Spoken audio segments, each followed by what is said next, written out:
Yo, yeah.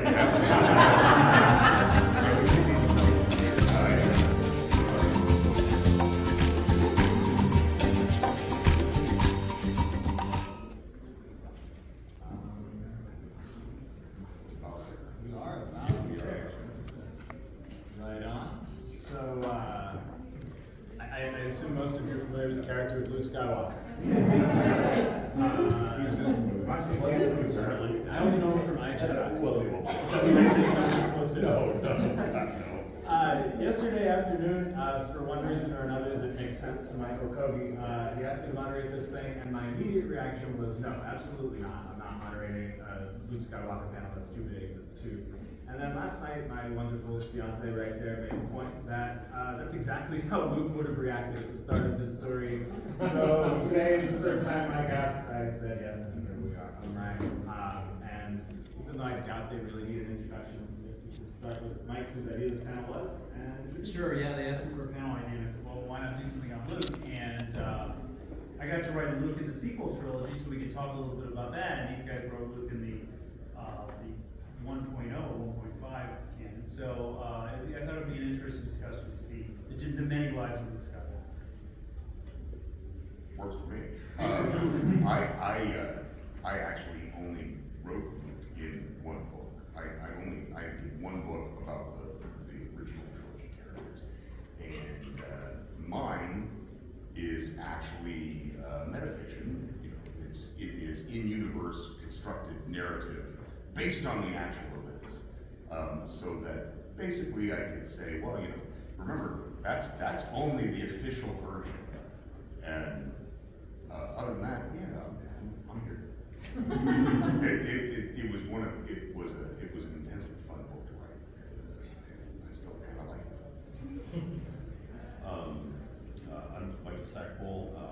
I did my best with the X-Wing contract. One of the things that I asked was, now, because it's an X-Wing contract, that means I can't use any of the major characters without permission, right? And they said yes, which I said, thank God, because I really didn't want to. But then when we turned over to both late on in the X-Wing books and then especially iJedi going forward, I actually had to deal with Luke and with iJedi, because that and Spectre of the Past and Visions of the Future are sort of a trilogy that encapsulate the middle Luke life period. You know, Tim and I had to coordinate exactly how this stuff was going to go, so that made it fun. And I'm Barbara Hambly, and the Star Wars novels that I wrote were back sort of in the original iteration, and so I was writing essentially Luke as he is seen in the movies, in that New Hope and Empire Strikes Back. And so that's the character that I was basing. I don't know whether, was I the earliest of the... I believe you were. Yes, yeah. I was in that first group when it was still with Bantam Books. Yeah. In terms of publication order, I think. Yeah, publication order. So there was much less official backstory on Luke, and so in many senses, I was writing just what you see in those first three films, because the second three hadn't come out yet. So it was a different appearance, a different take on Luke. And one of the things that I was dealing with at the time was what I think of as what's called the Superman issue, which is, if the Force can do anything, where's your story? And in both of those, I wanted to put Luke in a situation where he was not able to use the Force, or where in Children of the Jedi, using the Force is not going to solve the problem. So we can look at Luke rather than look at Luke as Jedi or Luke using the Force.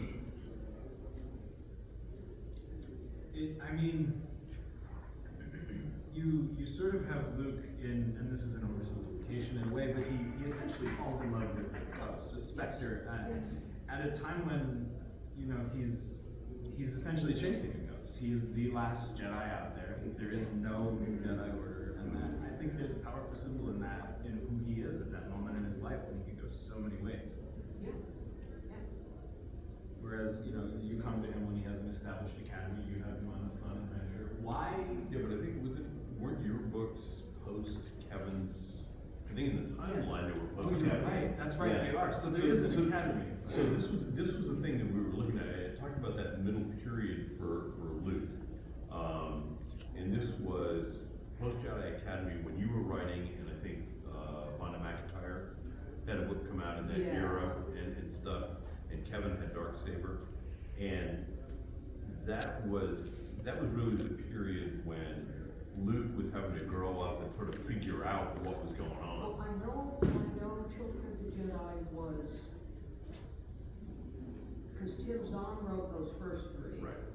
And mine was fairly soon after those, and I'm not I don't remember whether mine was before or after Jedi Academy. Yours was after, yeah, I'm Yeah, sure. it was, okay, yes. but Luke was very much operating on his own. Yeah, well, absolutely. And what is it, I mean, I guess the basics of this panel is, what is it about Luke Skywalker that we're still talking about? Like, why do we connect with Luke so much? Like, he starts the journey as the everyman, but in the stories that you all told, he's kind of no longer the everyman, but there is still something relatable about it. Well, I hope so.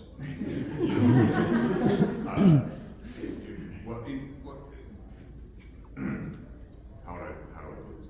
Let me start this with just a little bit of premise that my book, Luke Skywalker, which has been basically came about as an act of desperation that I was rescued by this guy. That was my fourth Star Wars novel, and it was the only one where they said, "Hey, we've got a hardcover slot. Do you want it?" And I said, "How much?" And they told me, and I said, "Of course." But they didn't have a story. They didn't have a timeline. They said, "Come up with something," and you know, there you go. I had no idea. I had no clue. I had no idea, and I was complaining to Mike about this on the phone, and he said that I think one area of Luke's career that is really underexplored is when he leaves the Republic military to focus on just being a Jedi. And I started looking into that on, you know, like the Star Wars Encyclopedia and Wikipedia and stuff like that. And this whole thing started to present itself to me, and that's how it happened. So it wasn't really in my case, I wasn't really concerned with, I don't know how can I put this, matching the movies or anything like that, because mine is a story about the stories about Luke Skywalker, right? And so what I was going for was I was trying to present the sort of, I don't know, a diamond cut Luke Skywalker, the premium, you know, the idealized version. That all the movie characters that are in that book are kind of like being their best selves. You know, that's sort of what I was going for. So and again, my whole dodge about it being a story and about the stories gave me the freedom to be maybe a little bit less realistic with some of the events and characterizations. But you know, that my Luke was kind of what I love about Luke, right? Yeah. So it's really kind of a different thing than it was. Right. Mine's more of an homage. It's like fan fiction. It really is. And for me, you know, a master kind, but the truth is, I just wanted a master over Luke novel. As I was like, I want to read this, and he had done such great work on the dark side. I always think it's the next challenge is like, how do you write good? What is it to be good, right? And that's exactly you're getting back to the Superman issue, is it's easier to write a dark hero than it is to write a bright hero. Yep. It's easier to write Batman than it is to write Superman. I turned down the Superman novel for exactly that reason. And that's what fascinates me. It's easier to write about Spock than it is to write about Kirk. Other than the fact that Kirk is an asshole. And it's got pockets and come on. But that's what fascinated me about writing the character, is how do you write a bright hero? Yeah, because you were talking about conflict, right? You have external conflict and internal conflict, right? And with Luke, there is internal conflict, but it's not a evil versus good conflict. It's like a growing up conflict in the movies, right, guys? And so how do you take that now into the expanded universe? What's his conflict? What drives Luke? What does he want? Is he looking for love? Is he looking to connect and make an academy? I think you definitely feel these novels, he's searching for something.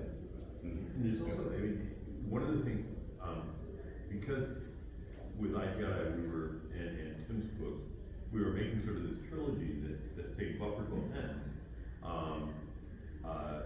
One of the things that I had to deal with Luke is basically his imposter syndrome. I mean, here he is a farm boy who's given a lightsaber, and suddenly they go, I guess you're the Jedi Master, and now you're going to be teaching other people how to be a Jedi. And the Jedi Academy trilogy was, in terms of his graduating class and stuff like that, was the success rate was not very good. I mean, No federal funding for you. I mean, you know, he had students die, you know, Kip destroyed the planet. The students got her arm cut off. And so, you know, part of the job that I had to do in iJedi, because it was earlier, you know, part of the reason that Corrin leaves the academy and you know, tears Luke a new one, you know, as he's going out, was just to sort of bring that imposter syndrome to a point. And then we go into the books that Barbara did and stuff where we have Luke searching to see who he is.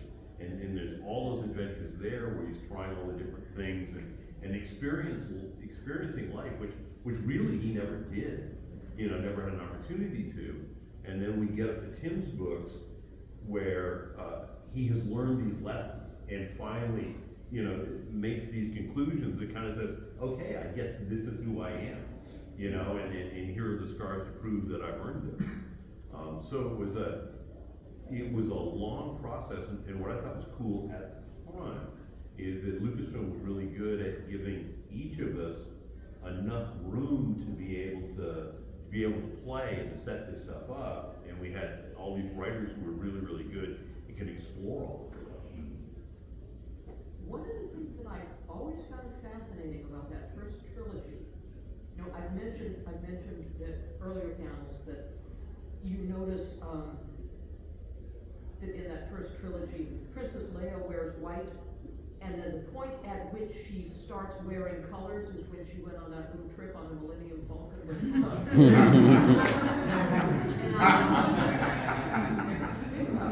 And the same thing looking at Luke in the trilogy is in the first one he's wearing white. The second one he's wearing gray. His outfit, you know, is graying and graying. And then he turns up in the third one wearing black. And I find that very interesting choice on somebody's part. Especially the white panel underneath. The other thing interesting about Luke to me is he's not an intellectual, right? So, and he's trying to build a Jedi Order and trying to figure out the Jedi code, and he has no books. He doesn't ever seem to be a reader, right? So, how does he do that? Well, that was what I had hoped to do with the character of Callista, because she had been educated, and in Planet of Twilight, at some point, she teaches Leia how to use a lightsaber, if I remember it correctly. But that was a long time ago. But that was part of my thought in the process of developing Callista's character is she was educated, and that is where Luke and Leia get, okay, what are the exercises? What are the katas that you have to learn? What are the combinations that you have to learn? What's the nuts and bolts that you have to learn? And since editorial decisions decided not to go in that direction, we did not go in that direction. I like that, I mean, you bring up his relationship to Callista and Leia, like, when you wrote Luke saying none of the stories they tell about me can change who I really am, I mean, it is the external perception of Luke that informs so much of who he is and who he thinks he has to be, and that He's trying to live up to his image. Yes, exactly. He's trying to be Luke Skywalker. Right. And And it's a challenge. Yeah. It is a challenge to be that guy. Well, like they said about Humphrey Bogart, is the problem was that he was an ordinary guy who thought he was Humphrey Bogart. Luke Skywalker, he thinks he's an ordinary guy. Yeah. And you know, and Luke has that drive to aspire to that, you know, because it's really important. He sees himself as part of this tradition. You know, he's watched his father be redeemed, you know, so he has accomplished, you know, a miraculous thing. The universe is free, and in his mind, he has to think, you know, the Jedi Order and who the Jedi are, you know, this is going to be a very important thing going forward. But again, you know, he's trying to roll a rock up a mountain. Yeah, and from what I have read as a historian, you get the sense that this was the same problem that Alexander the Great was dealing with, is I'm Alexander the Great, so I have to be Alexander the Great. I have to live up to Right. the legend. Right. Well, in his But- case, but, because his you know, men would desert him if he did. But also Alexander understood the power of personal iconography. Yes. And creating the hero narrative around himself to get people to follow him. That's exactly what Luke has to do. Yes. Now, see, when I was approaching my take on the original movie characters, I really wanted to polish up the things that I thought were like their main thing, right? Like Lando was always the guy who had a plan to get what he wants and the smarts to accomplish it. And Han is the guy with the perfect instincts who always, you know, like that, right? So when I was approaching Luke, I went back to this. I have a personal fan theory about why Mr. Lucas organized the two trilogies the way he did, because I think it's a miracle. Okay, this is based just on my own fandom. Now, this is not based on any inside information whatsoever. But it always struck me that Luke rises through love. Right? It's his connections, the fact that he cares, and Anakin falls through fear. So it's the whole love and fear thing. And so when I approached Luke, the thing that polished him up for me was that he genuinely cares. He's a genuinely, deeply kind person. Yes. And it pains him when he has to use violence, even though in my iteration he's still young enough to kind of like winning. But yeah, that was the thing, and that's where my take came from because I was like, well, I don't know, seems to fit with my idea of this stuff. And yeah, My take on him, or the thing I was doing with Children of the Jedi and Planet of Twilight was, who is he below that surface? Who is the real guy? And, he's a guy who works on cars. He's a kid who works on cars. yeah, he's a gearhead, like the guy who invented it. Right? And if he's not able to use the Force, he has to be able to use his talents as a gearhead. And looking at, okay, if I can't use the Force, what can I use? How can I get through this? Well, I think we all share a particular affection for the hero who wins through resourcefulness. Yeah, right? Exactly. Right. Exactly. And I think it also, one of the things that I saw in Jedi, Corrin in the middle of the book tells Luke, I think the quote was something on the order of, you know, if it weren't for Sith Lords and bugs, this would be a holiday camp. You know, this is not an academy. You know, Right. This is not a training place. And he abandons Luke and goes off, but at the tail end, Luke shows back up, and this is because, you know, Luke may not be perfect, but Luke was going to be an anchor for everything. And, you know, Corrin may have pushed him away, but that didn't mean that Luke was going to abandon Corrin.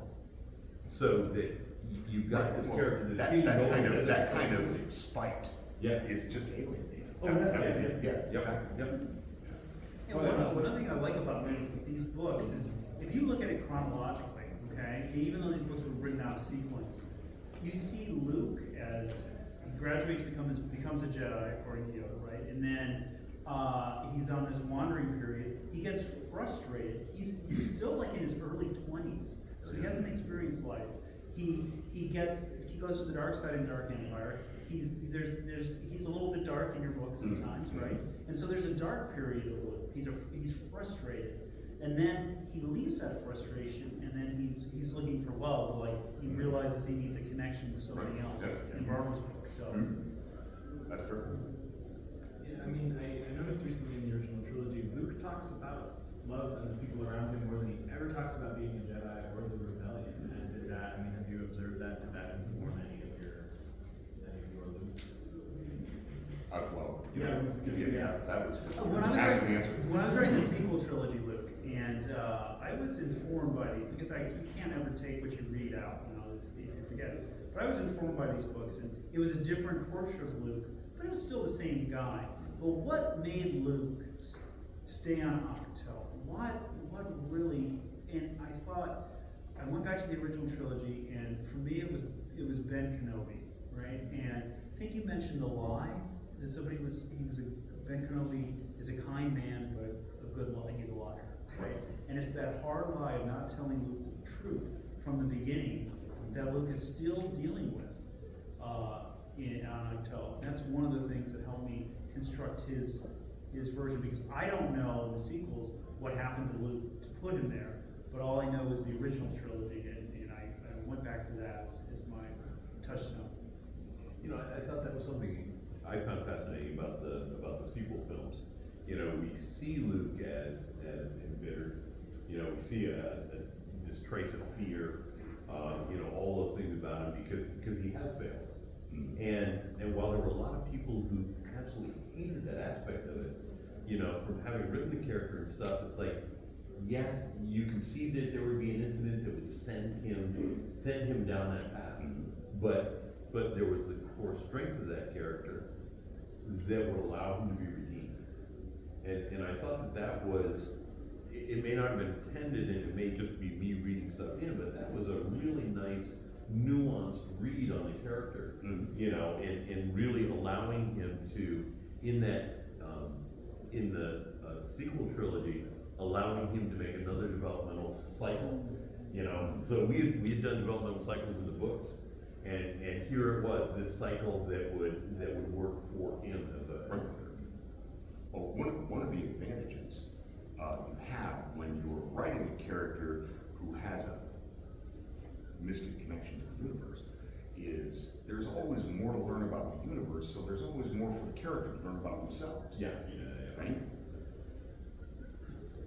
So why, I mean, I guess this is a question, but why do you think the expanded universe never went quite there with Luke? Because you did acknowledge that there is that DNA in there. Is it just a question of medium? Like, is that just a story more suited to film, or what do you think? No, you know, I think we could have gone there with the new Jedi Order. We could have gone there. Okay, I mean that would have been entirely possible. There is a universe out somewhere where those books, you know, in books, you know, 7 through 14, you know, Luke takes a detour into the dark side, and there's a lot of trouble in the universe because he's not there to lead and stuff like that. He goes through his own crisis of faith, and then comes back. I mean, Isn't that kind of Dark Empire? Well, and that was one of the problems, is that it had already been done in Dark Empire. So, you know, we didn't have the ability to do that. But it would have been possible to. Oh, yeah, set right, that up. it would have worked in the narrative, Oh, it absolutely. would have been fantastic, yeah. And in many ways, it kind of did, because he did have a school and it did fail, in both instances, right? Right. He's a failed teacher, in a way, or at least he perceives himself as being Right. one. But then you have a character who didn't take a teaching class, so how can you set up a school? Right. I mean, it's. He didn't have Just formal like- training. just like for a the cop. Typically, when the editors have decided to kill off the person who could have helped you. Not that I'm bitter already. She must mean Yoda.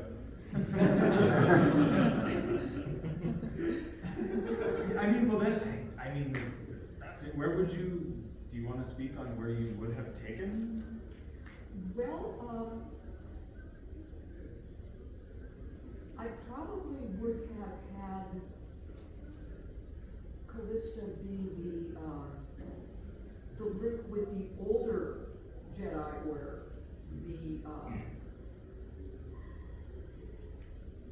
the one who knew the Coptics, the one who knew the spiritual exercises, the one who knew the exercises to teach you in the most efficient fashion how to use the Force.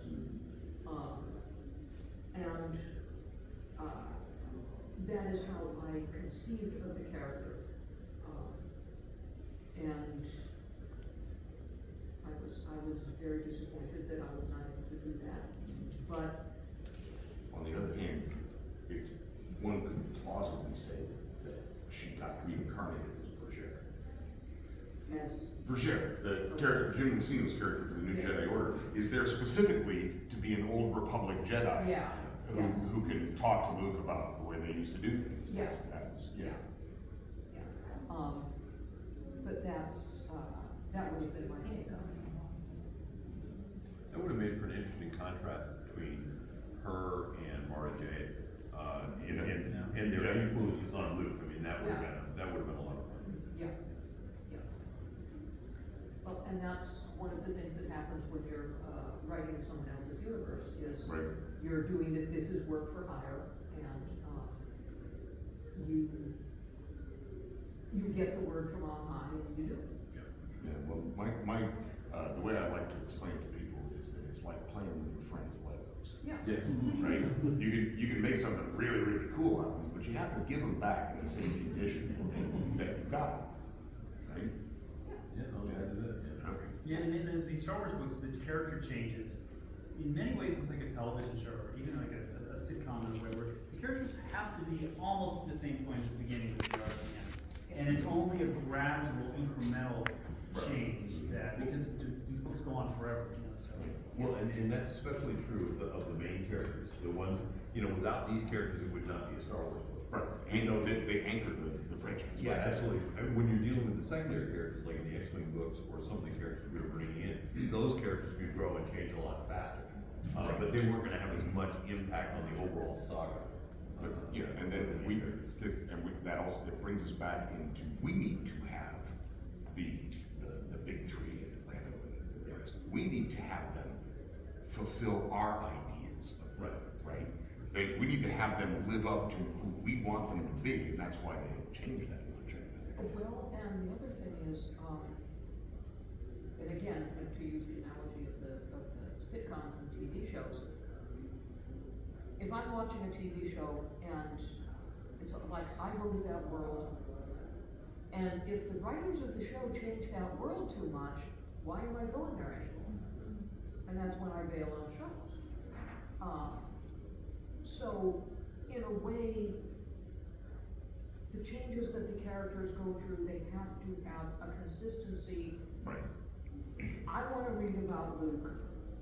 I don't want to read about Luke if he becomes a heroin addict laying in the gutter. If I want to do that, I'll go downtown. Read Jim Carroll. Yeah. So there's, as writers, this is our challenge. This is the test of how to write well, how to write a story well, how to shape a story Was there ever, besides the obvious with Callista, a direction that you attempted to take Luke? Or because I know that Lucasfilm was, especially like before killing Chewbacca, you couldn't kill a major movie character. Even after, I'm sure Luke is the most protected. Well, you know, I think before killing Chewbacca, nobody asked if we could kill. We assumed. That was it. You know? That's all before my Yeah, time. yeah, yeah. But was run over by a truck? No, we dropped a moon on it. That was it's still Chewy. We dropped a moon on it. I mean, it was great. You know, it was a brilliant death scene. Yeah, Bob did a great job. None for me, thanks. It was Randy Stradley's idea, but I don't want to do that to him. But was there ever a place you wanted to take Luke and maybe you were told no, or didn't dare take Luke? I mean, the only advice that I got during the Cora and choose Luke out scene, they said, can you make him a little bit more polite?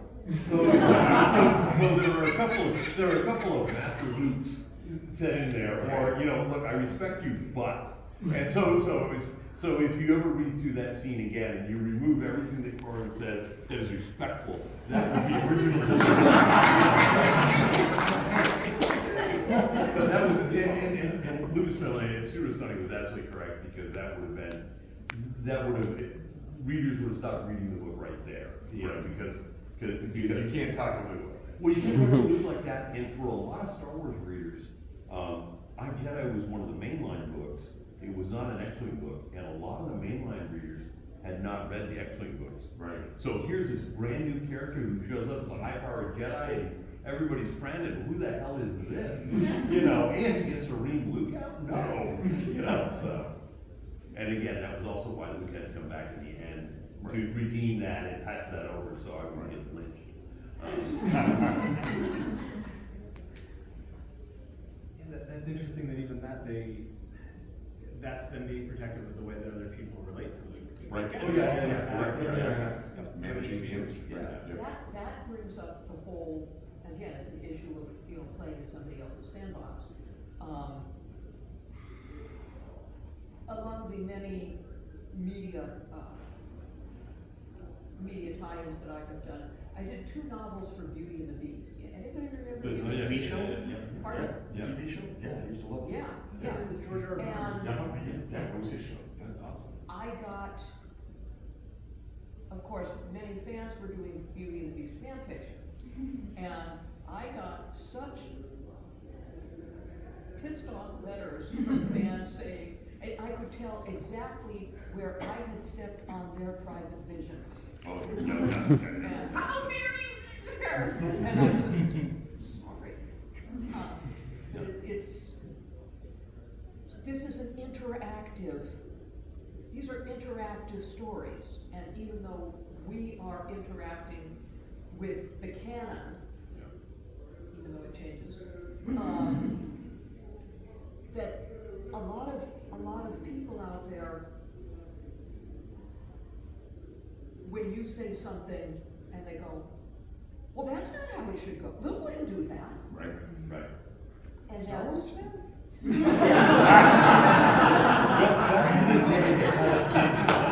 No, they don't have opinions now, but back in the day, they had opinions. Back around Revenge of the Sith, it was a common truism on the internet that you could tell the real Star Wars fans by how much they hate Star Wars. That's not the case anymore. Oh, No, it's all sweet and light. well, it is and it here. always was. Yes, and it always was, that's right. And we were always at war with these stages. I mean, on the note of it being interactive, like, would y'all be open to answering questions? I mean, Yeah, sure. Luke belongs to the people. That's right. There we go. Okay, so obviously we've talked a lot about Callisto with Mrs. Hambly here.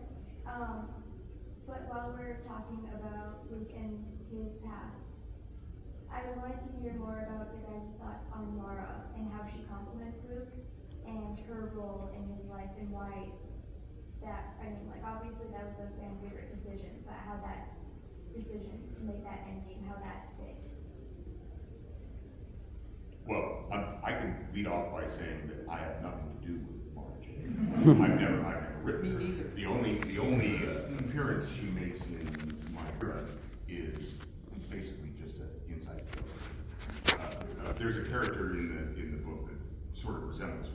Luke makes a point of explaining how he just does not like loud, bossy redheads. That was my only marvel.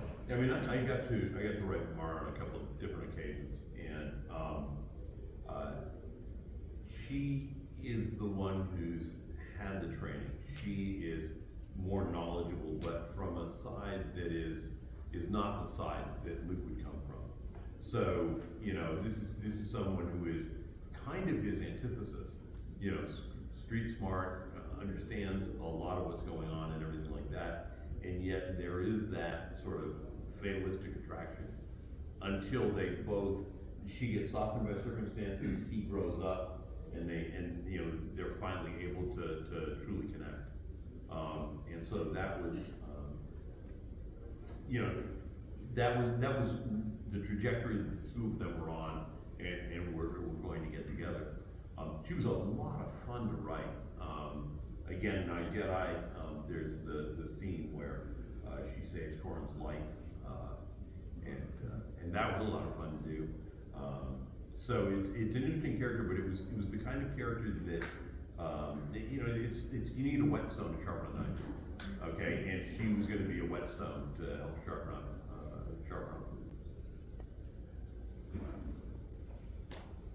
I'm not sure how familiar you are with the Iron Timeline, but what do you feel about Luke Skywalker after he loses Mara, Callista, a lot of different things, and he, as he gets older in the expanded universe, right, he loses the loves of his life, and then he does try to, or he tends to go into that Yoda mode, and he goes into isolation supposedly, and starts their academy, leads the academy to other people. How do you feel about, and where do you think they may have taken him? Because we don't see what happens after that. He just kind of passes away off screen, supposedly. So, what do you feel about that ultimate fate of Luke Skywalker in the expanded universe? You know, again, when you look at classic heroic characters in folklore, very few of them die in their bed surrounded by friends. Right. Okay, you know, I mean, you either burn brightly and burn out fast, or, you know, occasionally they can make the turn to be the mentor character, but a lot of times, you know, you never get the satisfactory ending that you would expect. You know, it makes sense with Yoda having been Luke's mentor for Luke to follow in that path, because that's really the only path that he knows. And having lost the loves of his life, you know, he has less to keep him attached to keeping people, to being around people.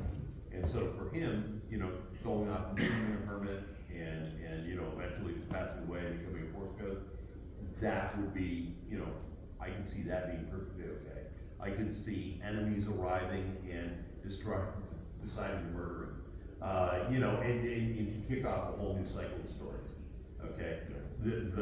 You know, the happy ending of his grandchildren or his, you know, nieces and nephews, you know, showing up to be there as he dies, that doesn't seem like, I mean, that would just turn him into Father Christmas. and you know, and Father Christmas was never had a history of being a warrior, so me personally, I don't see that working. I personally would have gone with the sleeping hero.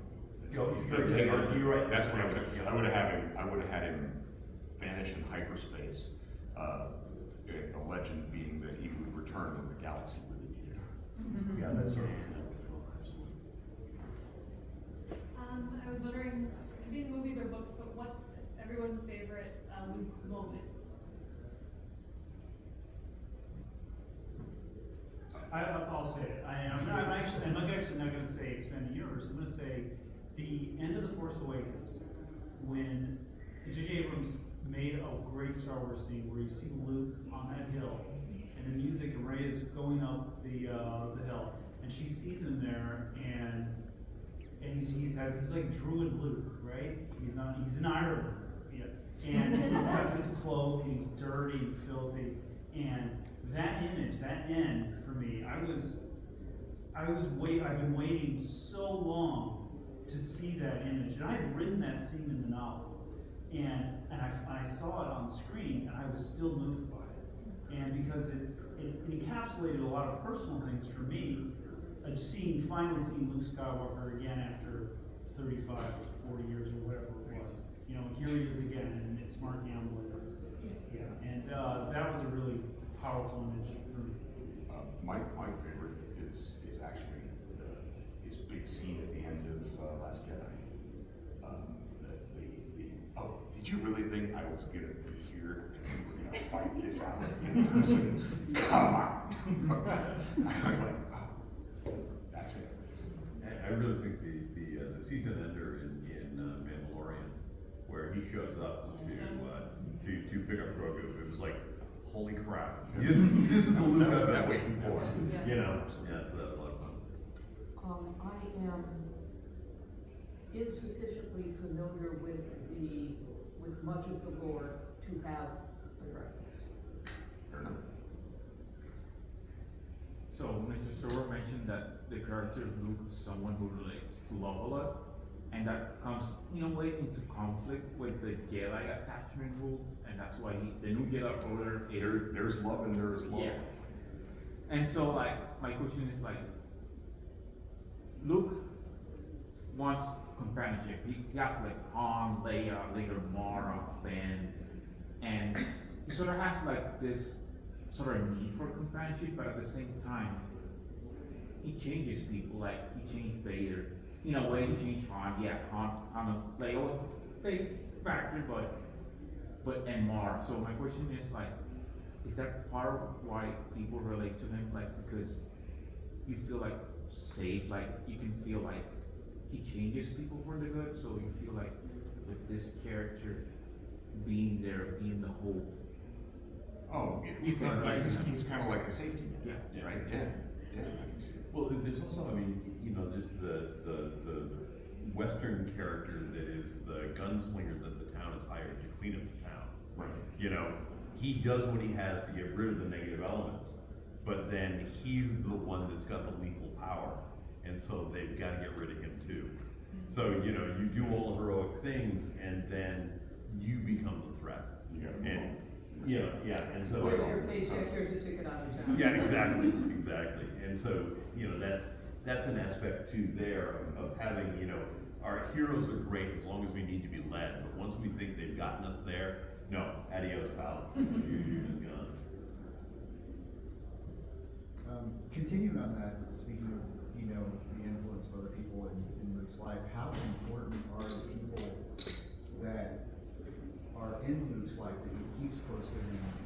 The Scooby Gang? To- How could they not be important? I mean, is it? I mean, I'm sorry to interrupt you, but if I'm wrong about where you're going with this, I think that the reason that Luke he feels connected to people, that they're his friends are part of it, and losing a friend would be like, you know, losing a hand, and he knows from experience. But, I mean, how is it that, how important are they in the different areas of his life? Like, when, you know, in I Jedi, you know, Horn is an influence on him to make him realize, you know, you're not high and mighty. You know, when Mara comes in and helps him grow up a little bit, how important are these people in certain aspects of his life when he's? I think they're indispensable. Yeah, they're actually critical. I mean, look, the one thing we have to remember about Luke, he grew up an only child with people who were not his parents on a backwater world. That, you know, this is not, it's like he's growing up in Oklahoma in Dust Bowl days, okay? There's not a lot there, so the people that he brings in are gonna be critically important because they are his windows to the outside world. And he finds their dead bodies in the ruins of his home. And there's partly that, and the fact that, and I think the reason this is very resonant is we all need friends. Yeah. We all depend on having somebody there. And it's his commitment to his friends that enables him to rise. It's my love theory, right? I mean, that's what takes him to the trial that makes him a Jedi. Right? Yeah, that's the scene in. And that's why Yoda's wrong and Luke is right. Yeah, in Empire Strikes Back, where you know, Han has just been tortured, Mhm. and I forget whether it's Leia or someone comes in, and Han says, they didn't even ask me any questions. Right. And it was just so that Luke would know his friends needed him, and that would bring him out of hiding. Yeah. I look at it this way, I think the expanded universe, if you look at his journey, if he has something, he's always questing, he's always searching for something. Even after he loses all the love of his life, he's still questioning, that's his motivation, he's still looking for something new. And because he's lost everything, but he's still optimistic in a way. You know, He still has his, you know, his thoughts.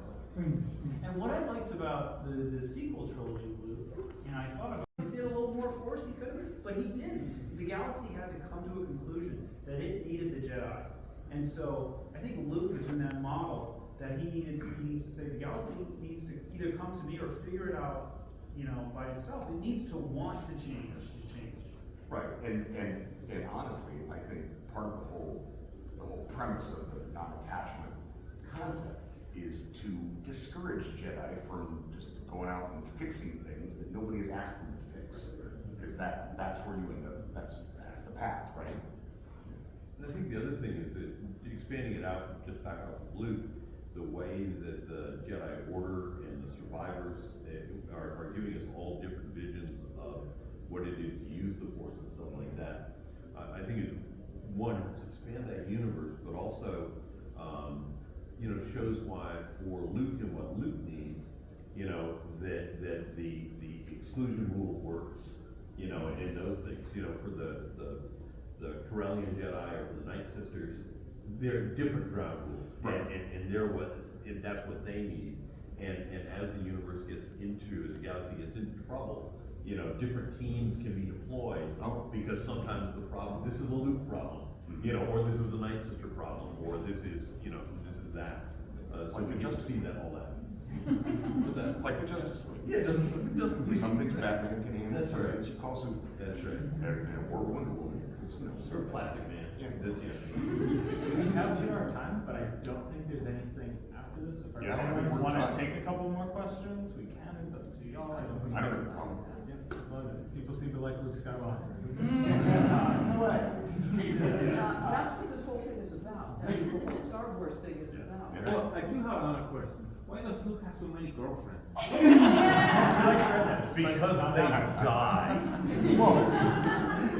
It's cold in that fridge. Yeah. Yeah, date Luke Skywalker by a farm, you know. Yeah, there was a detective show I used to watch when I was a kid that I just loved. It was called Mannix. Oh, Mannix. And it was a constant trouble in that show. About once a month, he would find the love of his life, and she'd be dead by the end of the season. Every time. Oh, yeah. Was Callisto a redhead, by the way? Oh, yeah, she's right. I think you mentioned her being a redhead. No, I didn't know why, I wanted to ask because of my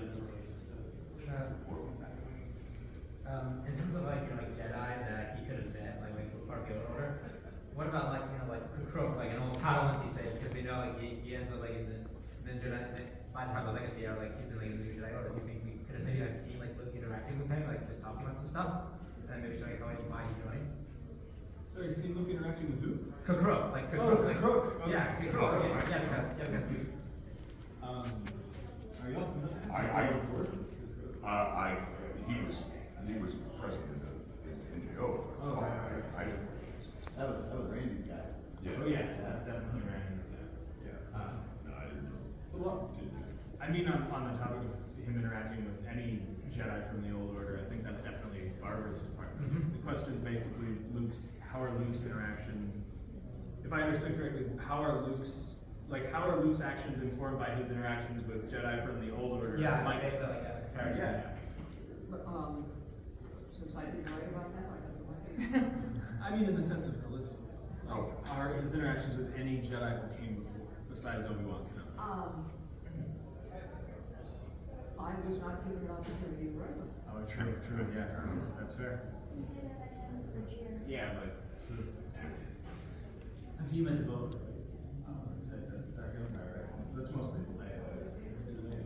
This is kind of going back to a question about resolving the rest of Luke's life. So if anybody's up there familiar with this, I was just curious to wrap up the conflict with the lost tribe of the Sith and the one Sith going, bridging from the end of Fate of the Jedi to Legacy. How would any of you guys handle Jaina Solo and Luke at defeating and crushing the lost tribe of the Sith and bridging how Darth Krayt is still around in Legacy? Wow, that's a deep. I don't know. Sorry, I'm sorry. Yeah, I don't have that. Yeah. Appreciate it though, thank you. Yep. I feel like they're gonna write a trilogy about that. Sword of the Jedi. Yeah. Yes, Luke. It's not really a question, but I just have to thank Matt and Barbara for continuing the fine tradition of Luke being able to have a friendship with literal rocks. Luke's tradition of Luke could be friends with a rock. Oh, yeah. Mel Massive and the, I'm sorry, how do you pronounce from Planet of Twilight, those crystals we communicate with? I have no idea. 35 years ago, and I have written 50 novels since then. Sorry. Yeah. If you could write another Luke story, what gives him lessons or current continuity, what would you do? What would you want to take him? You start. No, sorry. I would like to, I don't know, I mean, I would like to see Luke as kind of a Jedi trying to form a round table, right? Which is what you guys started to do in NJL. I would like to do, I would like another iteration on it. I like that idea. The questing night. I'm not entirely sure beyond my kind of King Arthur thing. I suppose where I would go with Luke is make him. I would. There was a Fritz Abraham wrote a bunch of books about Dracula. Really good. Dracula was the hero. But one of my favorites of those is one that he called Old Friend of the Family, which is a Dracula novel that he's only barely in. It's about the family of these people, and he just kind of shows up at very specific points and does amazing things, and then and I always thought that kind of thing would be really cool. Is I would use Luke as kind of I don't even know if I'm pronouncing this right. I don't speak French. Eminence Grise. Oh yeah. Right. He'd be that shadowy figure who you never know if he's just going to show up and save the day or stop you from doing something horrible or whatever. But I wouldn't use him as a main character. I would use him more as a plot device. Well, and the latter 2/3 of the Tarzan books, which were always Tarzan and 2 guest stars, that would be an excellent format to have Luke and 2 new Jedi, or right. problem inside of the thing where you have these adventures which solve themselves and they give you a Star Wars adventure, and you can be advancing the universe as far as you wanted to or not. In terms of stories that I think would be fun to tell, Tim and I always joke back and forth. There's actually a joke in My Jedi about it, with Luke talking with Corran, and they both have resolved they are never going to let Mirax and Mara meet each other. Just because that would be too much trouble. So it would be fun to write that adventure. Right. Sure. And I do not know enough about the direction that Luke was taken in future, in books as they went forward, to have an opinion on that. That was an excellent question. And That's right. Yes, yes. there was trouble. Yes, it was.